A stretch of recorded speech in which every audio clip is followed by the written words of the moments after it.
ভাৰত চৰকাৰে নিয়ম উলিয়াইছে যে পান কাৰ্ডটো আধাৰ কাৰ্ডৰ সৈতে লিংক কৰিব লাগিব। তো আজি আমি ভিডিঅ'টোত আলোচনা কৰিম পান কাৰ্ডটো আধাৰ কাৰ্ডৰ সৈতে কেনেকৈ লিংক কৰিব। গতিকে ভিডিঅ'টো শেষলৈ চাবলৈ নাপাহৰিব। আমি পান কাৰ্ড আৰু আধাৰ কাৰ্ডৰ লিংক কৰিবৰ কাৰণেতো আমি গুগলত যাব লাগিব। তাত এটা ৱেবছাইট আছে, যিটো ৱেবছাইটৰ থ্ৰুৱেদি আমি পান কাৰ্ড আৰু আধাৰ কাৰ্ডৰ লিংক কৰিম। তো ইয়াত লিংকটো আছে, আপোনালোকে দেখা পাইছে ইনকম টেক্স ইণ্ডিয়া filing.gov.in আধাৰ কাৰ্ড লিংক। তো এই লিংকটোত আমি ক্লিক কৰিম।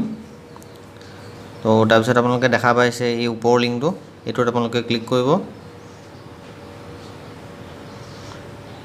ইয়াত তাৰপিছত আমি যাব লাগিব, এয়া আমাৰ যিটো বাৰডাল আছে, বাৰডাল আমি তললৈ আনিব লাগিব। ইয়াত দেখা পাব লিংক আধাৰ। তো ইয়াত আমি ক্লিক কৰিম। ক্লিক কৰাৰ পাছত এটা পেজ অ'পেন হ'ব, যিটো পেজত আমি আধাৰ কাৰ্ডৰ লিংকটো ফিল আপ কৰিব লাগিব। ইয়াত আপোনাৰ প্ৰথমে দিব লাগিব আমাৰ পান কাৰ্ড নম্বৰ।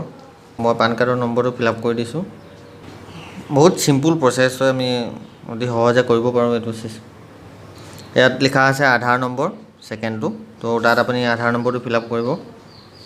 তাৰপিছত লিখা আছে আপোনাৰ নেম এজ পাৰ আধাৰ, মানে আপোনাৰ আধাৰত যিটো নাম আছে সেই নামটো আপুনি ফিল আপ কৰিব। তাৰপিছত আপোনাৰ এটা ফোন নাম্বাৰ দিব লাগিব, যিটো ফোন নাম্বাৰত OTP যাব। তো তাৰপিছত আপোনালোকে কৰিব লাগিব এগ্ৰি টু ভেলিডেট মাই আধাৰ ডিটেইলছ। তাৰপিছত আপুনি লিংক আধাৰ কৰিব।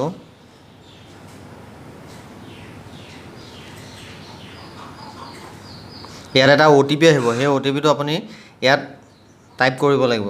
OTPটো দিয়াৰ পিছত আপুনি যেতিয়া ভেলিড কৰিব, তেতিয়া এটা আপোনাৰ কনফাৰ্মেশ্যন মেছেজ আহিব। তেতিয়া আপুনি গম পাব যে আপোনাৰ আধাৰ কাৰ্ডটো পান কাৰ্ডৰ সৈতে লিংক হ'ল। তো আপোনালোকে দেখা পাব, ইয়াত দেখাইছে আধাৰ পান লিংক কমপ্লিটলি ছাকচেছফুল। এইটো যিটো আধাৰ কাৰ্ড মই পান কাৰ্ড ফিল আপ কৰিলোঁ ইয়াত, তো এইখিনি অলৰেডি প্ৰচেছটো কমপ্লিট হৈ গ'ল আৰু লিংক হৈ গ'ল। গতিকে যিসকলে এই চেনেলটো নতুন, তেওঁলোকে ছাবস্ক্ৰাইব কৰিব আৰু লাইক কৰিব। Thank U.